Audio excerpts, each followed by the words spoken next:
everybody doing today? I am excited to be here with you. Thanks for joining me. I'm Eric Thurwanger, the founder of Think Great and the author of the Think Great collection. And then for starters, I just want to thank Bob Wilbanks and Ambassadors for Life, for asking me to be on this webinar today and connect with everybody. I'm truly grateful for the opportunity. I also want to thank all the organizations that have teamed up with Ambassadors for Life around the country to spread the word out about this webinar and really to help us all get connected. And I want to thank each of you for joining me today. And I know why we're all here. We're looking for answers, but we first have to ask, what is the question? And I believe the big question today is why survive when you can thrive? We have that opportunity right now. And so we have some questions that we have to ask today. And I think Ambassadors for Business, excuse me. So sorry, I got a little ahead of myself there. I want to thank Bob Wilbanks and Ambassadors for Business. Let me get that clear. And everybody that is associated with Ambassadors for Business. So thank you for that. Sorry about that. We can all have a little Freudian slip of the tongue from time to time, but I want to thank everybody for being here and just for taking time out of your schedule, because we do have the opportunity to survive and thrive right now. And I've been listening to a lot of people talk about what to do during chaotic times. And I'm hearing a lot of hype and a lot of rah-rah and a lot of theories out there, but sometimes we're not getting the practical steps that we need. And I think we all deserve more than that. Certainly you deserve more than that. Your teams deserve more than that. And in the next 30 minutes, I want to share some strategies for achieving greatness during bad times. And I know it's not always easy, but there are opportunities out there for us right now. And I would like to think that the opportunities have moved, but we can still find them. And it's like when a big fog rolls in. It can be hard to see. It can be hard to identify where these opportunities are, but they're out there. And we have to learn how to navigate through this fog. And so I'm really excited today because I know that we are in the midst of this worldwide challenge, but we can still take things to a whole new level. And it's not impossible to find these opportunities when we make that decision to thrive through chaos. And I know that this is challenging at many levels for many, many people. And we have to work beyond the frustrations. And I'm sure that many of you have encountered fear and stress and uncertainty and anxiety. And I've had my own journeys through different types of chaos. And I'm going to share a little bit about what those are, but also the techniques from there. For starters, I was in the Marine Corps during Desert Storm, and I think that would be considered a chaotic time. And there were things that were done to help us navigate through that. I also led a media company in Southern California through the Great Recession of 2008. And the things that we did during that time period allowed us to stay on track with our goals of growth, and also allowed us to achieve over 300% annual sales growth. And most importantly, I've been through chaos on the health side as a caregiver. My wife had non-Hodgkin's lymphoma 10 months after we were married, went on to have basal cell cancer, went on to have breast cancer, went on to have melanoma. Even in 2016, after all of that, she passed away of cardiac arrest. For 15 minutes while I was doing CPR, the first responders got there, they took over and hit her with the defibrillator. It took 3 times with the defibrillator to bring her back. And just so you know, she's made a full recovery, has a slightly weaker heart than we do, but we've had our fair share of chaos. And let me just start off by saying, no matter what crisis I've experienced, I pray. I always pray. And a lot of people know that. They also know I'm not a pastor, and I'm not here to preach. In fact, this webinar is really set up for us as business leaders so we can take steps. But people do ask, what is the passage that I go to most? And I remember even just sitting with Gina on her hospital bed, hearing some of the worst news And we would go to this, I would go to this verse and read it to us, and it was Philippians 4:4 through 4:7. And I'll just share it with you a little bit, because I know that right now there can be fear and stress and uncertainty, there can be anxiety, there can be confusion, there can be the feeling of chaos. But what I really like about this passage is even in the first sentence or two, it repeats itself, which is very rarely done in the Bible, where it immediately repeats itself. And so I don't know about you, but it sent a message to me. And Philippians 4:4 through 4:7 says, "Rejoice in the Lord always." I will say it again, rejoice. So there it is, 2 times for us to rejoice. And to me, that means just to give thanks, to be grateful, even during these time periods. It says, "Let your gentleness be evident to all, the Lord is near." So don't be afraid. Don't feel stressed. Don't feel uncertainty. Give that to the Lord. Do not be anxious about anything, which means don't worry. But in every situation, by prayer and petition with thanksgiving, present your requests to God, and the peace of God. And I'll just tell you this, I bet a lot of us, I could probably get some thumbs up out there right now of how many of you would like to feel a little more peace right now. And the peace of God, which transcends all understanding, will guard your hearts and your minds in Christ Jesus.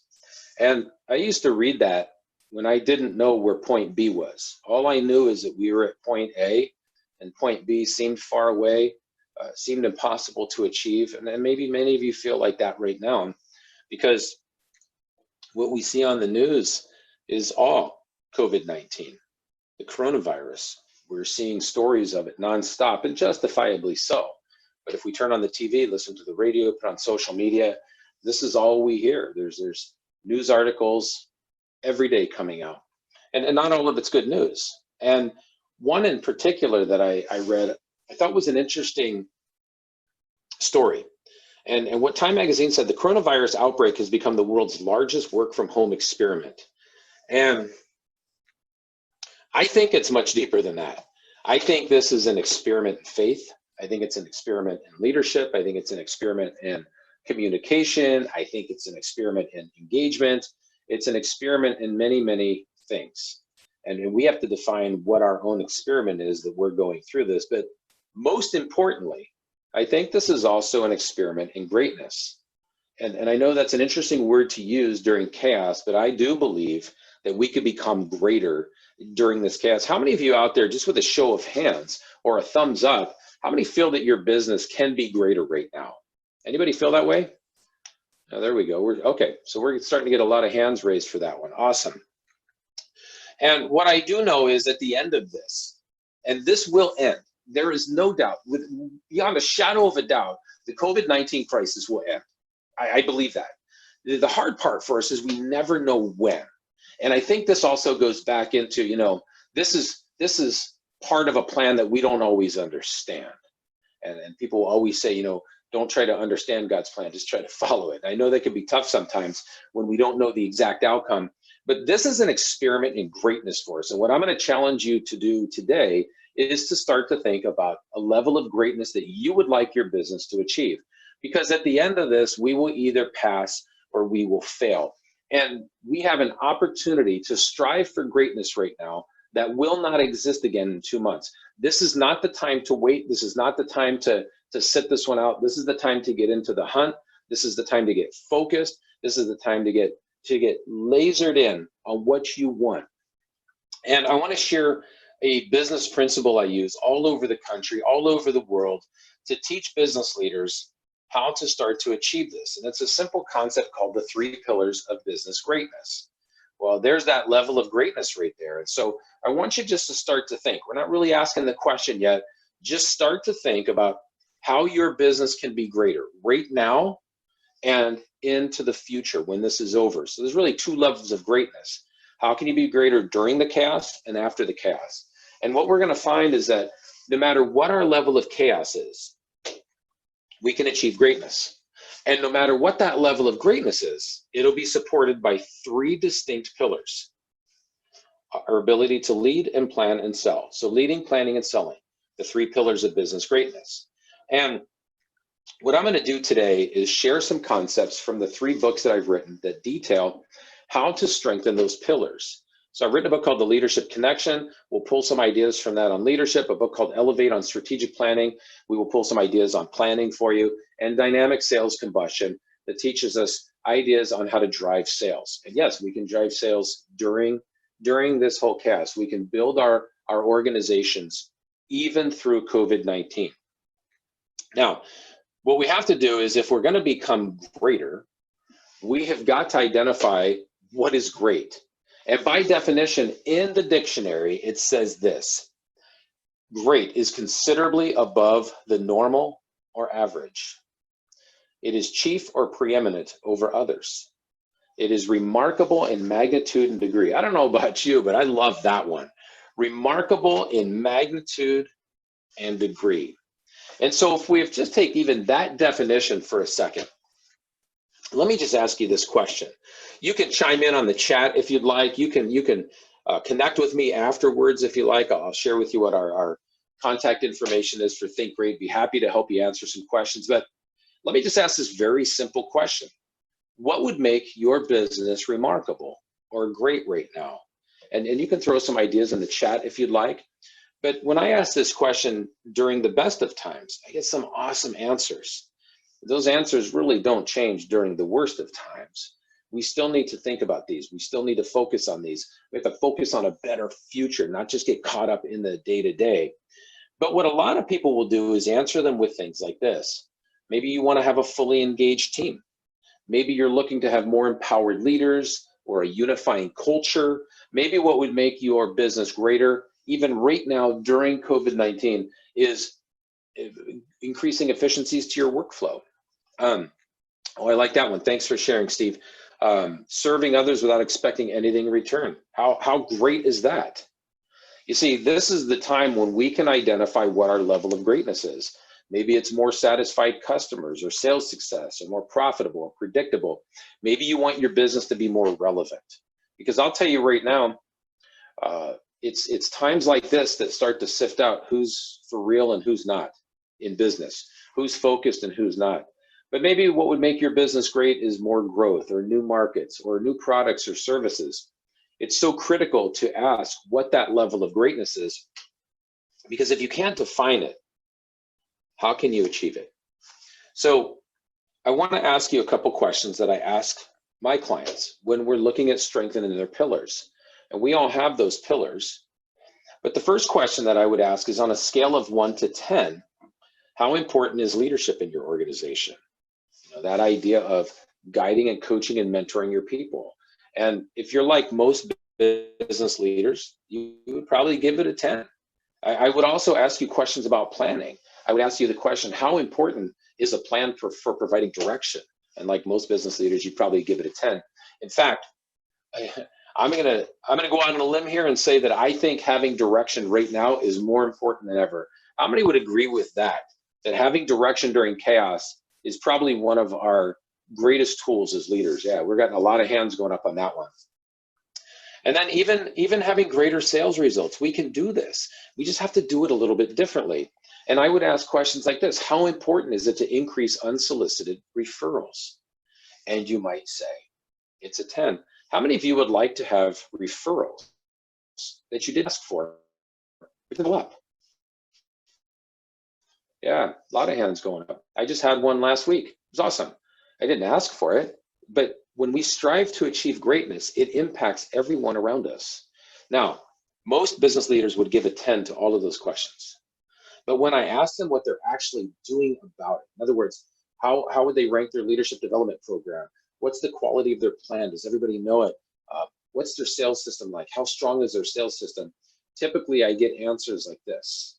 It's a 0. Now, if you're on this call, you're probably not answering it as a 0, but maybe you would like to see it grow and get closer to that. Get your pillars stronger. How many people out there would just like to strengthen their pillars a little bit? It doesn't have to go to a 10 out of 10, but how many feel there's some room to strengthen your pillar of leading, planning, and selling? Yeah, exactly. Thank you. But these are big words. And even if we look them up in Google, we just typed in leadership or business plan or sales, here's how many results come back. You know, anywhere between 5.5 billion for leadership to 17 billion for sales. Now we could narrow that down to probably 6 billion if we just typed in selling, but you can see there's a lot of info and we don't have time for all that. We've got to take some immediate action. How many of you on this webinar today are prepared to take immediate action to make your business greater? Yeah, there we go. Yep. All right. That's why you attend a webinar, right? You want to be greater. If you're going to thrive during chaos, you're probably willing to take some action. And that's what we need right now. But I want to share with you some questions that I asked. I'm going to share 5 questions on each of the pillars. And you can rank your own pillars on these and see how strong they are. But if you were looking from a leadership perspective, from pillar 1, how would you rank your current leadership development program on a scale of 1 to 10? 10 being best. How is that program for developing leaders at all levels? How engaged is your entire team? I'll bet you some of us have experienced engagement dipping down during chaos, yet this is the time when it should rise up and allow your team to start to excel during these challenges and offer new creative ideas for your organization. How would you rank the level of dynamic communication? Are we just transferring information, or are we involved when we speak? How would you rank the level of ranking with your team? Is everyone taking responsibilities? How is that accountability? So I see here on my computer, it just said the internet connection is unstable. I know that we get hit with a lot on the internet throughout the day. So I will let me know. Thanks, Jeff, for sharing that my audio faded in and out. I'll do my best to keep trucking and just hang in there with me. Also on the leadership side, how unifying is your current culture? This is a very important question because we have a current culture, an environment in which we work that's being impacted by COVID-19. So how would you rank that? And so you can add those up with a possible score of 50. Where did you land with pillar 1? How strong is pillar 1? Strategic planning. And in fact, you probably saw earlier there was a link for Planning Through Chaos. We're doing a webinar next week called Planning Through Chaos to help you map out your plan for the future. I think I just received word I needed to repeat that last part, which I'm not sure what part I needed to repeat. But we're going to post up a link for you. And I know that Zoom, I know that the internet's, everything's being taxed with such heavy volume, but hey, we are going to thrive through this webinar and we'll keep pushing on. So you can also ask me questions if you feel that you missed something, just let me know. But when it comes to planning, number 1 is on a scale of 1 to 10, 10 being best, how well does your team utilize your current strategic plan? So if you do not have one, it's going to be a 0, right, or a 1. How well are your leaders supporting the plan? What a phenomenal question. We have a plan. Our leaders should be learning them. Do you have your 3 to 4 year goals mapped out on a scale of 1 to 10? How well do you have your short-term goals identified? Even just within this next year for 2020, do you have goals mapped out? And how well does your entire team understand your plan? This is critical because how can a team support a plan if they don't understand it? Now, you've got a possible score of 50 to determine the strength of pillar 2. Hold on, I'm just reading one of the comments. If I turn off my camera, it opens up your bandwidth. Let me try that. I will turn off. Most of you don't need to see me, so let me try this and see if that helps. Okay, so that might be a better image now for you. But let's just talk about sales. I'm sure that many of you, hopefully you can chime in if that's helping out. That's great. I will keep off my video until the end then. From a sales perspective, we have to look at, what's the productivity level of our sales team? Boy, I'm telling you, what a great question right now. People are either performing. Okay, so, well, there you go. It sounds like the video, I'm getting a lot of feedback that helped out. So, hey, Joe, thanks so much for chiming in on that. All the technical tidbits help us to thrive through webinars, right? What's the productivity level of your team on a scale of 1 to 10? Are they performing right now? And I know some of you might say, we just did a selling through chaos webinar, and that was one of the questions we received. How do you sell when chaos is happening? So on a scale of 1 to 10, what's your productivity level?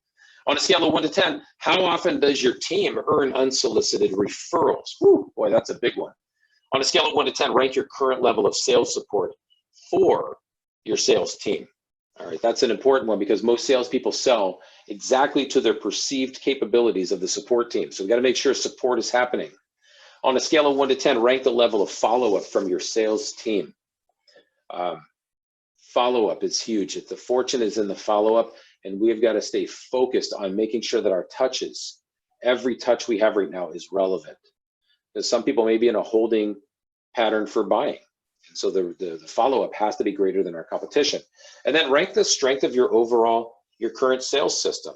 You know, your sales system, your collection of processes for selling, your prospecting, your contacting, your presenting, your setup, your follow-up, how all those tie in together and work together to run your system. Now, with a possible score of 50, where did you rank pillar 3, selling?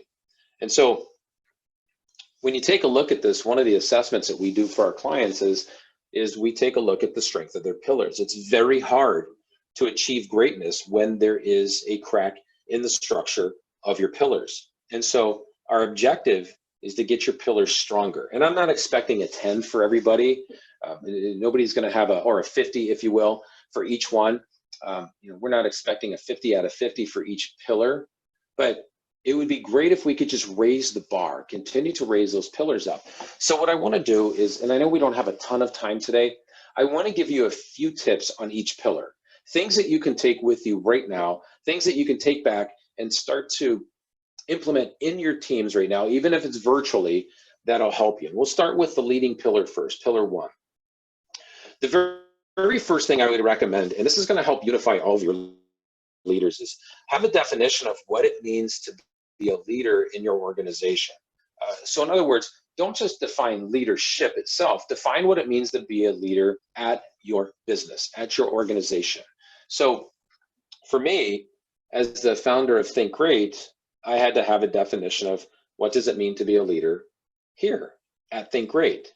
And my definition right in the first few pages of chapter 1 is that a leader is a person who clearly outlines a specified destination. Remember, we're going somewhere, and we guide people there by course correcting and adhering to the greater purpose behind the goals necessary for success.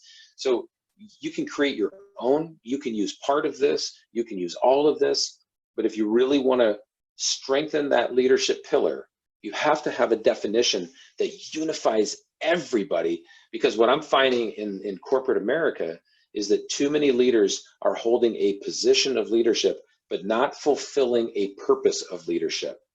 And we need to be more purpose-driven. Certainly if you are on this webinar, if you are here because of your connections with Ambassadors for Business, I'm guaranteeing you're purpose-driven. How many purpose-driven people do we have out there? Just a show of hands. Yeah. And we can never settle for just having a position or a title. We need purpose as a leader. So we need to define it. If we can't define it, we can't achieve it.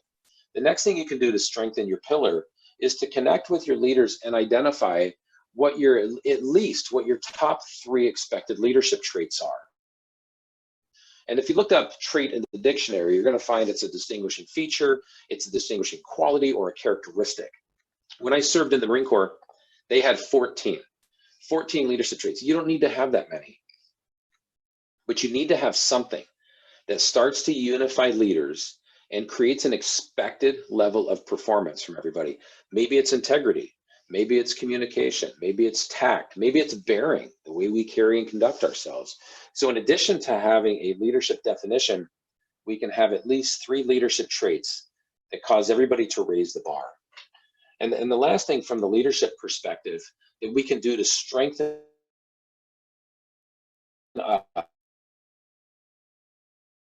our mission statement, our vision statement, our core values. We've got to be focused on who we are as an organization, not just what we do. And that's important. What we do as an organization at Think Great is we help teach leadership, strategic planning, and sales. But that's not who we are. Who we are is an empowerment company. We create a wave of dynamic thinking that empowers people. That's our mission, and our vision is to lead the worldwide people movement. That's who we are. And our core values are passion, integrity, and excellence. We have to know those so we can live those. We have to believe in them. They can't just be mere words on a wall or a website.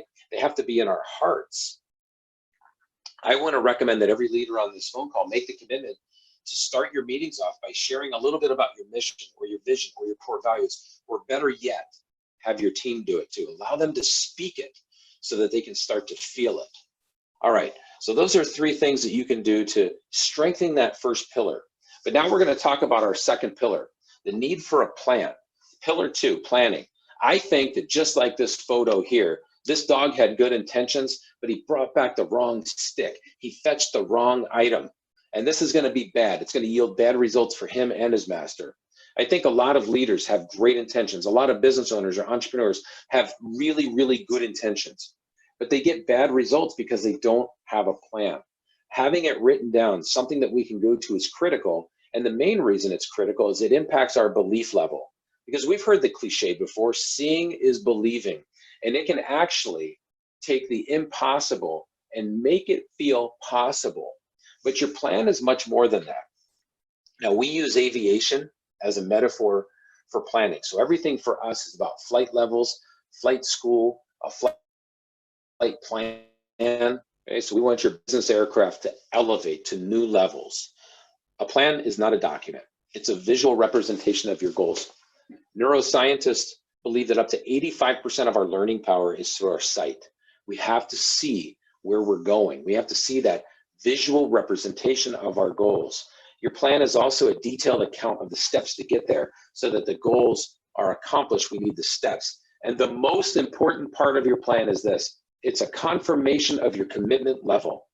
When you have a plan and you announce it to your team, you share the parts of your plan that you can with them. They know you're committed, and then they can follow you. You see, leading and planning work hand in hand, and they'll connect to selling. You'll see that in just a second. But I know what you're thinking. It might be hard to start a plan.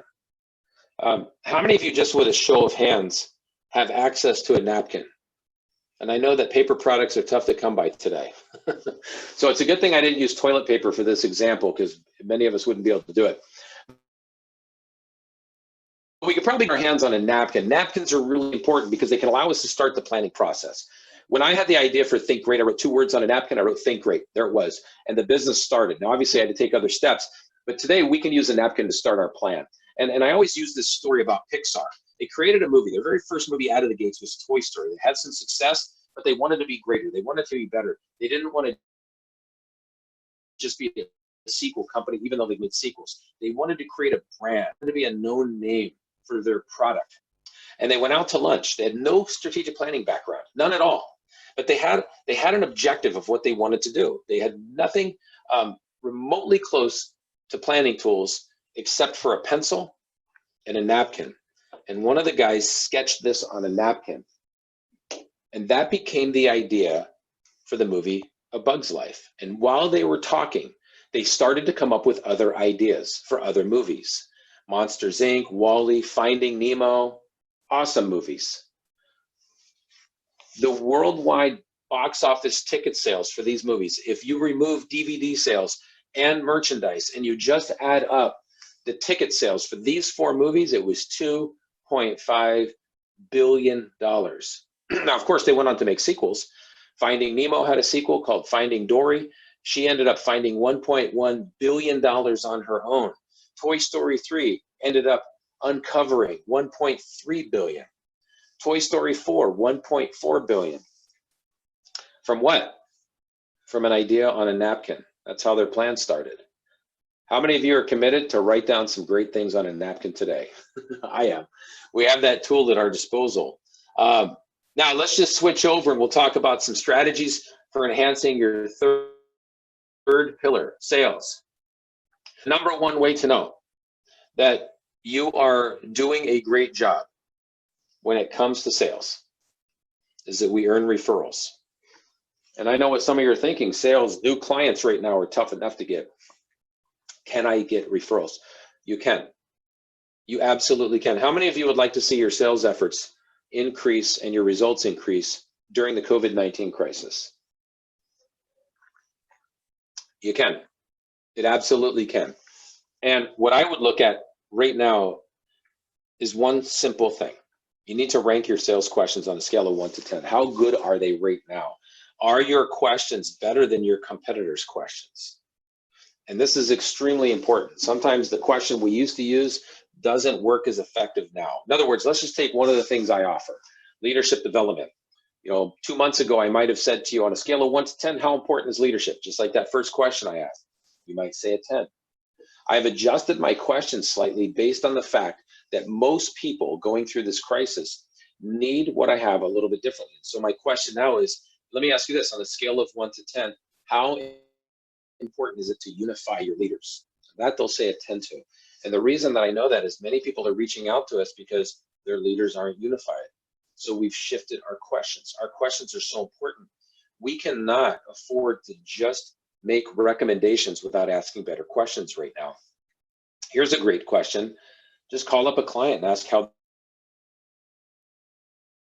they're doing. How many of you are doing that right now for your clients or people you work with? Just calling up to say, hey, how are you doing? How is everything? Yeah, I was on a phone call earlier with a client out of Chicago. Not only is her business going through COVID-19, she was diagnosed with breast cancer. Sometimes you just got to call in and check on people. It goes a long way. We cannot just keep selling things like we used to. We do not want to lose clients. We got to look at our fact finder.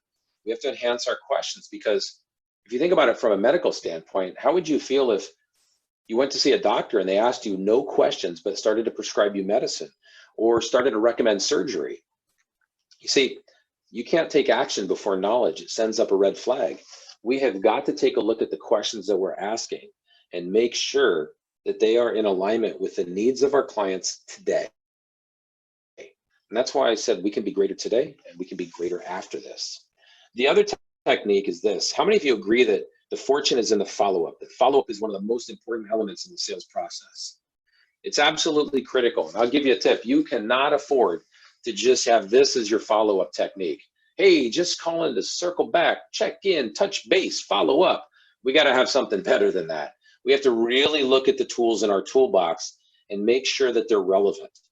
And I know a lot of these are going to be done virtually now, but we have to ask ourselves, can we send relevant touches during this chaos? I believe we can. I believe that there's opportunities out there. I believe that we're in position to help our people out. Yeah, Jeff, awesome point. It may take 7 to 15 touches, maybe even more through this chaos, but it may take a handful of touches before they make a decision. And we can't just keep doing the same old touch time after time again. We've got to take it up a notch. And if we don't, our competitors could pick our pockets. So what I want you to really think about through this whole time period is, what is your level of greatness? This is a more relevant question than ever. Don't sit on the park bench when we could be on the racetrack. This is the time to unify your people, to get your teams together and talk about this very simple question. How can we thrive through chaos? Now, when I spoke to Bob and teamed up with Ambassadors for Business, today's call was strictly to give you some nuggets, some seeds, if you will, that you can plant so that you can grow your business. And I'm happy to answer any questions that you have. If you throw any in the chat line, I can share some insights with you. You're more than welcome to reach out to us at info@thinkrate90.com. I'm happy to get back to you. You can check out our website at thinkrate90.com. And if you prefer to send your questions offline, that's awesome. Happy to answer them privately for you. But what I do want to encourage you to do, and what I love about working with Bob and AFB, is that we get to talk a little bit about our faith. And I just want to encourage you two things. As we close this out, I want to encourage you that if you're not a member of Ambassadors for Business, I want to encourage you to really take a close look at being involved with this organization, to be involved with Bob, his team, and the vision that he has for the future. It is amazing. And I also want to encourage you to trust in the Lord, to allow your faith to shine through. I do believe this is a faith test. I believe that we're being tested, and we have the opportunity to pass with flying colors. Hey, thank you so much for joining me today. I appreciate you taking the time to learn how to thrive through chaos, because we don't need to just survive when we can thrive. Hey, God bless you, and we will see you on the other side of this. I hope to see you for our Planning Through Chaos webinar next week.